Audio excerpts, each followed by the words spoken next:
मला नेहमी वाटायचं की आपण ग्लोबली पोहोचलो पाहिजे. मेरिटवर, क्रेडिबिलिटीवर मी सगळं ते ॲप्लिकेशन दिलं आणि कान्सनी ते ॲक्सेप्ट केलं. मला जे काय दिलं ना ते या महाराष्ट्राने दिलं. एक परतफेड म्हणून मला वाटतं की मी माझ्या फॅन्सना हे एक देणं लागतो.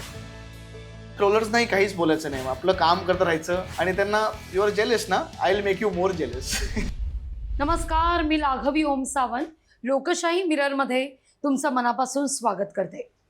आज ज्यांच्याबरोबर आपण गप्पा मारणार आहोत त्या व्यक्तीची अशी खास ओळख करून देणं माझ्यासाठी फार अवघड आहे, कारण ती व्यक्ती एका चौकटीत न बसणारी आहे. त्या व्यक्तीनं सिने क्षेत्रात जबरदस्त एंट्री घेतली, अनेक देशांमध्ये मुसाफिरीसुद्धा केली आणि आता तर रेड कार्पेटवर झळकत त्या व्यक्तीनं तमाम महाराष्ट्राची, देशवासियांची आणि अर्थात जगातल्या अनेकांची मनं जिंकलेली आहे. ती व्यक्ती अर्थातच अभिनेता, दिग्दर्शक, निर्माता पुष्कर जोग. पुष्कर, मनापासून स्वागत. थँक्यू लाघवी, एवढं छान इंट्रोडक्शन दिलंस. थँक्यू. अरे तसाच आहेस तू, एका चौकटीत न बसणारा. कसा आहेस? मी मस्त, छान. कसा आजचा दिवस कसा सुरू झाला? वीकेंडला मी मुलीबरोबर टाइम स्पेंड करतो. गुड. सॅटर्डे संडे माझ्यासाठी खूप महत्वाचा आहे, बिकॉज मी जे काही टाइम मिळतो मला मी मुलीला देतो. पूर्ण वीकेंड वर्कआउट वगैरे असतं? वर्कआउट असतं, पण मी तेव्हा ती क्लासला जाते तेव्हा मी मी तेव्हा वर्कआउट करतो. ओके. पण सॅटर्डे संडे स्ट्रिक्टली मी मुलीला देतो. एरवी कसा असतो तुझा दिवस, कसा सुरू होतो? एरवी किती वाजता सुरू होतो? या मॉर्निंग पर्सन की कसं काय? No not at all. I am not a morning person. मला रात्री ऍक्च्युली झोपच येत नाही. एवढे विचार येतात मनात, काय काय चालू असतं, स्क्रिप्ट किंवा हे आपण क्रिएटिव्हली असं करू तसं करू, करिअर वाईज. रात्री मी थोडासा भावनिक होतो. बाबांची आठवण येते रात्री, कारण की कुठे ना कुठेतरी अगं प्रोफेशनली सुद्धा पर्सनली सुद्धा जरा एकटं वाटतं. बरोबर. सो रात्री मी भावनिक होतो. लिहितोस? लिहितो. हो. आणि म्हणून ते हॅशटॅग जोक बोलणार असताना ते तिथूनच रात्री असं निघतं ते मनातलं. पण तू बऱ्याचदा खूप परखड बोलतोस, मी येणार आहे त्याच्यावर. की काय असतं, आपण कुठल्याही इंडस्ट्रीत वावरत असताना बऱ्याचदा काळजी घेतली जाते की मी असं बोलल्यावर त्याचे काय परिणाम होतील पुढे. आपल्याला जर देशात राहायचंय, काही कामं मिळवायची आहेत, तर या सगळ्याचा परिणाम होईल का? पण पुष्कर तसा नाही वाटत. मी त्याच्यावर येणार आहे, पण come to the main point. कसं वाटलं रेड कार्पेट? वाव, खूपच फॅन्टॅस्टिक फिलिंग, अप्रतिम वाटलं. आणि मी ऑनेस्टली असा विचार केला नव्हता आधी की ह्याच वर्षी मी कान्सला जाईल, असं काही विचार केला नव्हता. पण हो, एक मराठी फिल्म इंडस्ट्रीसाठी किंवा मराठी इंडस्ट्रीला ग्लोबली न्यायचं, ऑफकोर्स म्हणजे टॅलेंट वाईज तर आपल्या इंडस्ट्रीला काहीच कॉम्पिटिशन नाहीये. Marathi industry I think has the best talent.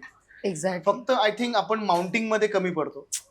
आणि मला नेहमी वाटायचं की आपण ग्लोबली पोहोचलो पाहिजे, लोकांना कळलं पाहिजे मराठी इंडस्ट्री काय आहे. बरोबर. का कुणी प्रयत्न नाही केला आधी मला माहित नाही, पण म्हणलं यार ठीक आहे, आपण तरी इनिशिएट तरी करू. सो मी म्हणलं चला कान्सला जाऊया. आणि मेरिटवर, क्रेडिबिलिटीवर मी सगळं ते ॲप्लिकेशन दिलं आणि कान्सनी ते ॲक्सेप्ट केलं.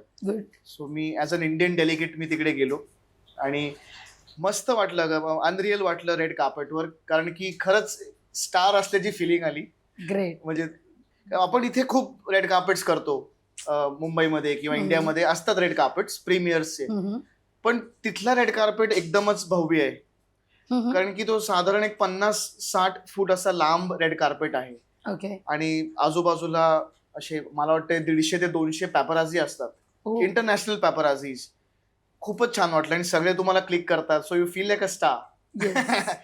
आणि इंटरनॅशनल फिल्म मेकर्स होते, हॉलिवूडचे ऍक्टर्स होते, विन डिझेल होते, माझ्या सोबतच होते ते, पीटर जॅक्सन होते, लॉर्ड ऑफ द रिंग्स. म्हणजे ज्यांना आपण बिग स्क्रीनवर बघतो ती लोक जेव्हा बाजूने जातात, काय फिलिंग असेल? हो, अप्रतिम वाटलं. आणि मला नेहमीच असं वाटतं की आपल्यातला जो कॉन्फिडन्स आहे ना, तो कधीच जायला नकोय. एक्झॅक्टली. की कान्सचं रेड कार्पेट असो किंवा उद्या ऑस्करचं अकॅडमीचं फंक्शन असो, आपला कॉन्फिडन्स हवा तिकडे. म्हणजे जरी आता विन डिझेल खूप मोठा स्टार आहे, इंटरनॅशनल स्टार आहे, तरी तिथे मला हे स्वतःला सांगणं की तू सुद्धा कमी नाहीयेस, तसा वाग, कॉन्फिडेंटली राहा. तसं ते सुदैवाने मला देवाने ती शक्ती दिली आणि I was dam confident on the red carpet. So मला You खूप आनंद blessed. आहे. I know. तिथे गेल्यावर रेड कार्पेट तर हा एक खूप महत्वाची गोष्ट आहेच, पण बियॉन्ड दॅट काय नेमकं घडतं तिथं? कोणाच्या भेटीगाठी असतात? काय संवाद होतो? मराठी इंडस्ट्री बद्दल काय चर्चा होते? हे मला जाणून घ्यायचं सो तुझ्याकडून. बऱ्याच लोकांना माहिती नाहीये की लोकांनी ते फक्त ग्लोरिफाय केलंय की कान्सचं रेड कार्पेट. कान्स हा एक फिल्म फेस्टिवल आहे. तिकडे जगभरातनं लोक येतात आणि सिनेमा सेलिब्रेट होतो. बरोबर. वर्ल्ड सिनेमा सेलिब्रेट होतो. सो तिथे बऱ्याच जगभरातल्या फिल्म मेकर्सचे पॅव्हेलियन्स आहेत तिथे आणि आपला सुद्धा आहे. म्हणजे आपला सुद्धा दरवर्षी असतो. अच्छा. भारत पॅव्हेलियन म्हणतात त्याला. सो भारत पॅव्हेलियन झाला, south Korea, Japan, China, Europe, UK असे सगळे त्यांचे मार्केट्स आहेत बेसिकली. सो तिथे जगभरातले फिल्म मेकर्स येऊन एकमेकांना भेटतात, नेटवर्किंग होतं, कोलॅबोरेशन्स डिस्कस होतात की आपण हे करूया, एकत्र करू, असं सगळं ते मार्केट आहे बेसिकली. ओके. आणि त्याच सोबत तिथे फिल्म स्क्रीनिंग सुद्धा होतात आणि त्याच्यासाठी ते रेड कार्पेट ते जास्ती ग्लोरिफाय केलेलं आहे. रोज साधारण मला वाटतंय 30 ते 40 सिनेमे तुम्हाला दाखवले जातात. अच्छा. आणि ते एकच थिएटर नाहीये, तिथे बरेचसे थिएटर्स आहेत. पण ते रेड कार्पेटवाला ते ग्रँड ल्युमर थिएटर आहे त्याचं नाव. ओके. इट इज ह्यूज आणि खूप म्हणजे market plus film screenings plus red carpet असा तो एक भव्य फिल्म फेस्टिवल आहे. तिथे जाणं ऑफकोर्स रेड कार्पेटचा माझा अजेंडा होताच की आपण तिथे दिसणं आणि मराठी झेंडा तिथे रोवणं, अटकेपार मराठी झेंडा रोवणं हा माझा एक हेतू होता. पण अर्थात तिथे बाकीच्या फिल्म मेकर्सना भेटणं की आपण कोलॅबोरेशन कसं करू शकतो. आज समजा मी इथे बसलोय, मला उद्या एक हॉलिवूड बरोबर कोलॅबोरेशन करायचंय. फॉर एक्झाम्पल माझी पहिली फिल्म तू इंट्रोडक्शन मध्ये म्हणाली जबरदस्त होती. जबरदस्त 2, 3 जर मला करायचंय, का नाही विचार करावा की मार्वेल स्टुडिओज आणि आपली प्रोडक्शन हाऊस कोलॅबोरेशन होईल. हा विचार करणं ही एक, आणि विचार करायला काही पैसे लागत नाहीत. बरोबर. So I think loud and big for my industry. So जर मार्वेल किंवा असे काही फिल्म मेकर्स असतील त्यांच्याबरोबर मी कोलॅब करू शकलो ज्याच्यात त्यांना नुकसान होणार नाही आणि आपला फायदा होईल, सो वाय नॉट. सो हे कोलॅबोरेशन आहेत, डिस्कशन्स आहेत, नेटवर्किंग आहे, त्यासोबत रेड कार्पेट मध्ये झळकणं आहे. तू या सगळ्या प्रवासादरम्यान अनेकांना भेटला असशील, काहींशी चर्चा केली असशील, काय तुला फरक जाणवतो? म्हणजे इंटरनॅशनल लेवलचं फिल्म मेकिंग आणि Marathi film making. No doubt आपण श्वास नंतर खूप मोकळा श्वास घेतला, पण त्यानंतर जे काही प्रयोग मराठी फिल्म इंडस्ट्रीत होत आहेत, अनेक नाटकांमध्ये सुद्धा होत आहेत, तू जेव्हा त्यांच्याशी गप्पा मारल्यास, संवाद साधलास, काय वाटलं तुला? त्यांच्याकडून काय घेण्यासारखं आहे आणि काय कमी आहे आपल्यात? मला वाटतं हॉलिवूड किंवा इतर जगभरात जे फिल्म मेकर्स आहेत त्यांच्यात प्रचंड ह्युमिलिटी आहे. खूप हंबल आहेत ते लोक आणि ते स्वतःला एवढं सिरियसली घेत नाहीत. हे मला विन डिझेलना जेव्हा मी भेटलो किंवा पीटर जॅक्सन जे लॉर्ड ऑफ द रिंग्सचे डिरेक्टर आहेत, डेमी मोर होत्या, जॉन ट्रोवोल्टा होते, ह्यांना फॉर्च्युनेटली मी हात म्हणजे शेक हँड करू शकलो त्यांच्याशी. आणि मला असं वाटलं की ते खूप अनअज्युमिंग आहेत, खूप हंबल आहेत, त्यांना स्वतःला ते सिरियसली घेत नाहीत आणि ते फिल्म मेकिंगसाठी वेडे आहेत. पॅशन आपण म्हणतो, पण पॅशन फक्त पुरतं का तर मला नाही वाटत. आय थिंक जसं म्हणतो ना आपण प्रेमात वेड असणं गरजेचं असतं, माझं वेड हे फिल्म मेकिंग आहे. I am mad for film making. ते मला त्यांच्यात जाणवलं. ह्युमिलिटी खूप आहे, they are very humble. I feel आपण अजूनही त्या क्रॅब मेंटॅलिटीमध्ये अडकलोय. गुड. आपण अजूनही तिकडेच आहोत. आपलं माउंटिंग तेव्हाच होईल जेव्हा आपल्यामध्ये एकी येईल. ती मिसिंग आहे. आणि मी जेव्हापासून जबरदस्त केली आहे तेव्हापासून मला दरवर्षी जाणवतं की आपल्यात युनिटी नाही. आपला माणूस पुढे गेला, आपला मराठी माणूस पुढे गेला की मराठी माणसांना वाईट वाटतं, जेलेस होतात. हा कसा गेला तिथे, जेलेसी होते. बरोबर. ते बाहेर हॉलिवूडमध्ये मला नाही वाटत आहे. They work as a team, they are mad team. So मला वाटतं आपलं माउंटिंग तेव्हाच होईल जेव्हा आपण सगळे एक होऊ. बरोबर. असं so I feel that is lacking. आणि ते मला आता बोलायला काहीच वाटत नाही. म्हणजे आता मी आधी वाटायचं जेव्हा मी करिअर सुरू केलं. तू खूप फेस केलंस ना, तू प्रत्येक हो. सिनेमामध्ये हो हे फेस केलंस. हो. आणि जेव्हा आपण आपली मतं ही एका गोष्टीवर डिपेंड नसतात. अनेक आघात जेव्हा आपण हो सहन करतो हो तेव्हाच कन्क्लुजनला येतो. हो हो हो मी आणि सहन केलंय. हो नक्कीच केलंय मी. म्हणजे आता 2007 ला मी जबरदस्त केला. पण जबरदस्तच्या आधी लोकांना माहिती असेल की मी चाइल्ड ऍक्टर म्हणून पण माझी माझी पहिली फिल्म 1992 साली होती. सो वयाच्या 7 वर्षापासून मी ऍक्टिंगच करतोय.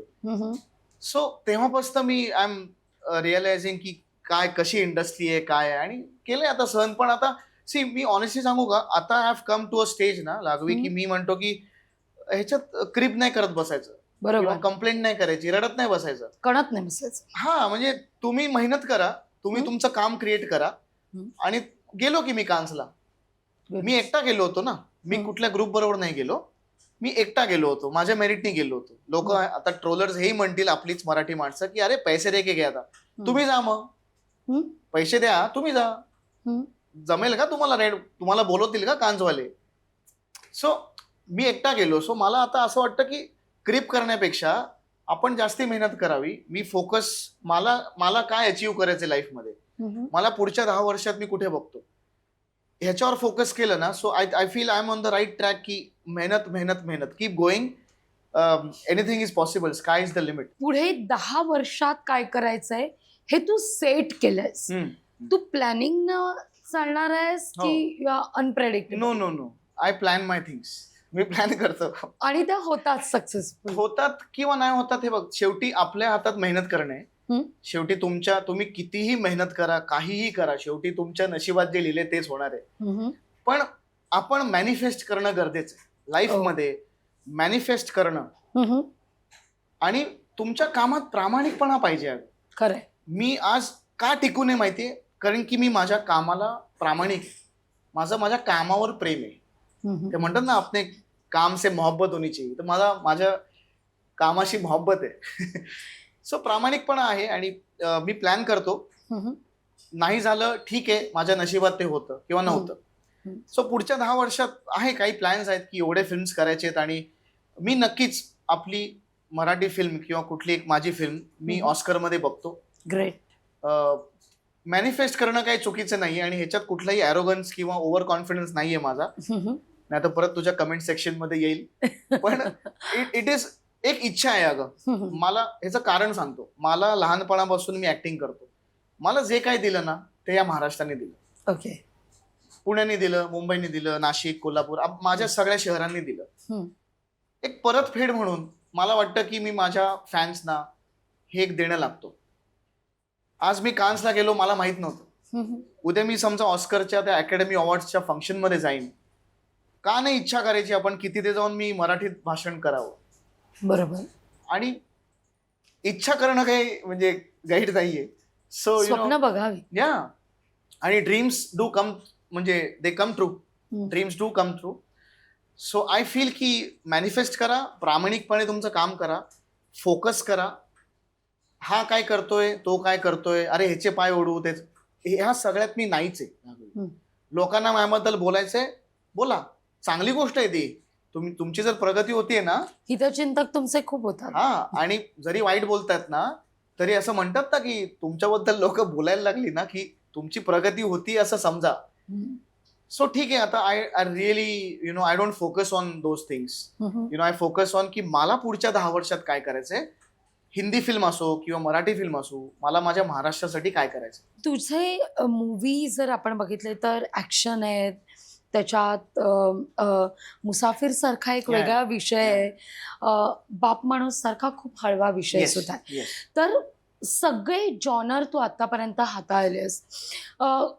तू कम्फर्टेबल कुठल्या जॉनरमध्ये स्वतःला बघतोस म्हणण्यापेक्षा मला असं म्हणायचं की तू असं स्वतःला काही बांधून घेतलंयस की you are free bird? No no no, I am a free bird. मी एक कलाकार आहे, एक ऍक्टर आहे. आणि मी का वेगळे जॉनर स्टॅम्प केले की सी एव्हरी टाइम ना as an actor you have to improve. मी जरी आता 25-30 वर्ष काम करत असलो तरी म्हणजे नवीन फिल्म स्टार्ट करताना मला पहिला दिवस असा धगधग होते माझी की हे पात्र, हे कॅरेक्टर मी निभावू शकीन का, हे कॅरेक्टर मला जमेल का.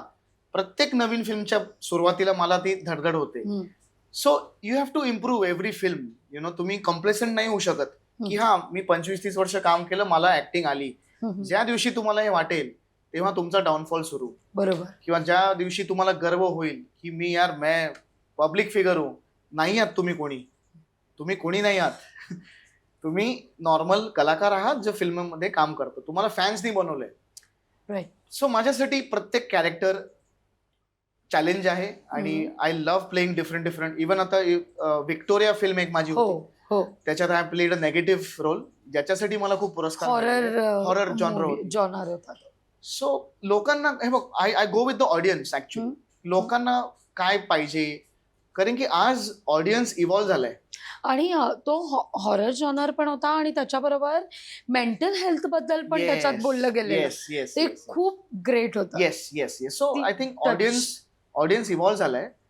लोकांना आता काय बघायचंय हे तुम्हाला कळलं पाहिजे. तुम्ही तेच नाही बनवू शकत की ये चल रहा है ना फॉर्म्युला, ये बनाव. हे असं माझं मत आहे. परत मला काही लोक बोलतातच की अरे तूने क्या उखाडा, हे बोलतात, बोलू दे. मला जे करायचंय ना, आज माझे जे मित्र राहतात UK, US, ते जेव्हा माझे ट्रेलर बघतात ते म्हणतात अरे पुष्कर यार ये बॉलिवूड जैसी फिल्म आहे. माझ्यासाठी हे खूप महत्वाचं आहे, कारण की मी जेव्हा भारतीय विद्यापीठात शिकायला होतो पुण्यात, तेव्हा मला ते जर असं वाटायचं की चिडवत आहेत मला. बिकॉज मी मराठी फिल्म तेव्हा करायचो, तेव्हा आपले फिल्मचे शूटिंग म्हण किंवा गाणी म्हण हे फिल्म सिटीत व्हायचे, कुठल्या तरी गार्डन मध्ये व्हायचे. तुमचे मराठी फिल्म इथेच शूट होतात, बाहेर जात नाहीत का, बजेट नाही का तुमच्याकडे. सो मी ते चेंज केलं. मला ते लंडन मध्ये मी 8 फिल्म्स केले मराठी. 8 फिल्म्स केले लंडन मध्ये. प्रॉफिट झालं का 0, नुकसान झालं का 100%. कोणासाठी केलं, माझ्या मराठी ऑडियन्ससाठी केलं. सो एकदम फ्रँकली हे आहे की मला इव्हॉल्व्ह व्हायचंय ऍज अ मेकर ऑल्सो, की लोकांना काय पाहिजे आज. आज जेन झी आहे ते एका ठराविक प्रकारचा कॉन्टेंट नाही बघत. एक्झॅक्टली. काय वाटतं लोकांची टेस्ट काय, आता लोकांना काय बघायला आवडतं? लोक बिग स्क्रीन कम्फर्टेबल करतात की लोक हळूहळू OTT कडे चालले? तुला काय वाटतं की लोकांना काय आवडतं? लोकांना ना वेगळं पण आवडतं, डिफरंट, अलग चलता है बोलतो ना आपण तसं. पण मराठी ऑडियन्स एकदम कन्फ्युज्ड आहे. महाराष्ट्राचा ऑडियन्स जरासा कन्फ्युज्ड आहे. म्हणजे आता ते म्हणतात वेगळं द्या, देतो वेगळं. थिएटरला या, बरोबर. म्हणतात नको यार OTT पे आ जाएगा.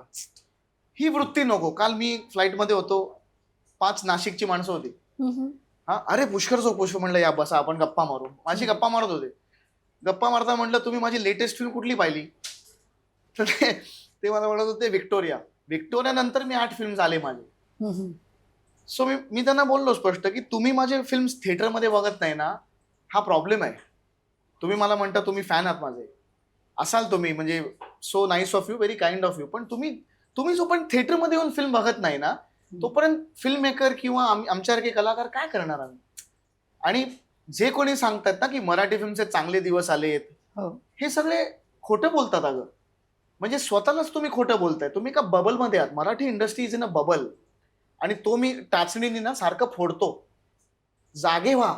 तुम्ही कलेक्शन्स बघा. अर्थात त्याच्यात माझे पण फिल्म्स आहेत, चालले नाही आहेत फिल्म्स थिएटरमध्ये. त्याच्यासाठी आपण काय करतोय, या ना एकत्र एक पॅशन प्रोजेक्ट करा ना. पण ते आता युनिटी कोणाला सांगणार आणि कोण ऐकणार, नाही का. सो आता मी बोलू शकतो अगं स्पष्ट, बिकॉज मी ते अनुभवलंय सगळं. सो माझी तळमळ आहे ना, ती मराठी फिल्म इंडस्ट्रीसाठी आहे. मला ह्याच्यात ॲरोगन्स नाहीये, ह्याच्यात तळमळ आहे, प्रेम आहे. आणि माझ्या भाषेबद्दल, माझ्या महाराष्ट्राबद्दल मला ते वाटतं म्हणून मी बोलतोय. मी काय कुणी असं ज्ञान देणारा कोणी माणूस नाहीये. मी एक स्टुडंट आहे इंडस्ट्रीचा, मी एक्सप्रेस होतोय, ज्याचा मला हक्क आहे. अगदी शेवटचा सवाल पुष्कर, कारण आपली वेळ संपते. पण सगळ्यात महत्वाचं, तू कान्समध्ये जाऊन आलायस, या सगळ्या कलाकारांशी भेटलायस, बोललायस, त्यांच्याकडचं न्यू टेक्निक, जसं तू म्हणालास की हंबल असणं खूप गरजेचं आहे आणि स्वतःमध्ये तुम्ही मग्न नसणं हे खूप गरजेचं आहे तुमच्या प्रगतीसाठी. सध्या आता रील स्टार खूप येऊ पाहतायत. इंडस्ट्री प्रत्येकालाच खुणावत असते. आमच्या माध्यमातून अनेक जण तुला बघतात. मे बी ते रील स्टार असतील किंवा ते इंडस्ट्रीत येत असतील. काय सांगशील तू त्यांना? ही इंडस्ट्री सोपी आहे? मेहनत, जिद्द केवळ याच गोष्टी इथं उपयोगाच्या आहेत, की आता बदलत्या काळानुसार पॅरामीटर्स पण चेंज झाले आहेत? हो, सगळं बदलतंय अगं. आणि इन्फ्लुएन्सर्स येत आहेत, कॉन्टेंट क्रिएटर्स येत आहेत. God bless everybody. त्यांना फक्त ॲक्टर म्हणून कम्पेअर करू नये, हे असं मला वाटतं. ते खूप टॅलेंटेड आहेत, मस्त कॉन्टेंट करतात. रील स्टार्स पण खूप छान छान कॉन्टेंट करतात, पण ते ॲक्टर्स नाही. काय आहे ना, आय टेल यू, त्यांना कोविड नंतर जे रील स्टार्स झाले, इन्फ्लुएन्सर्स झाले, अचानक फेम मिळालं, बरोबर. अचानक फॉलोअर झाले 5 मिलियन 10 मिलियन. पण त्यांनी कधी ना फेलियर नाही पाहिलं. मी 1992 पहिली फिल्म केली, त्याच्यानंतर चढ उतार खूप पाहिले, उतारच जास्ती पाहिले. सो आम्हाला ती जाणीव आहे की फेमस होणं, त्याच्यानंतर सगळं तुमचं जाणं, ह्याची जाण, ह्याची व्हॅल्यू. सो त्यांनाही मी सांगू इच्छितो सगळ्यांना की गॉड ब्लेस यू, तुम्ही छान छान कॉन्टेंट करत राहा, आणि पण हंबल राहा.